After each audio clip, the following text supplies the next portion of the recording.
মরুভূমির তপ্ত বালু, চারদিকে শুধু বালু আর রোদ। মধ্য মরুভূমিতে এক উট জলের অভাবে প্রায় হাহাকার করছে। হঠাৎ দূর আকাশ থেকে আসে রঙিন তোতা, করুণভাবে তাকিয়ে উটকে দেখছে। দূর আকাশে আসে অসংখ্য তোতা ও পায়রা, একসাথে ডানা ঝাপটাচ্ছে। সব পাখি মিলে বিশাল বালির স্তূপে গর্ত খুঁড়ছে, একসাথে কাজ করছে।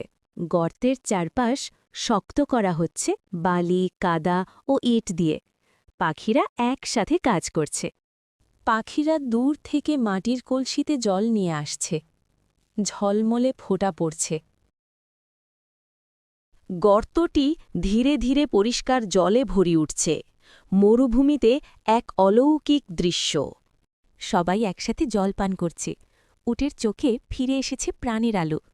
তোতাদের এই কাজের জন্য একটা লাইক, সাবস্ক্রাইব করে দাও সবাই।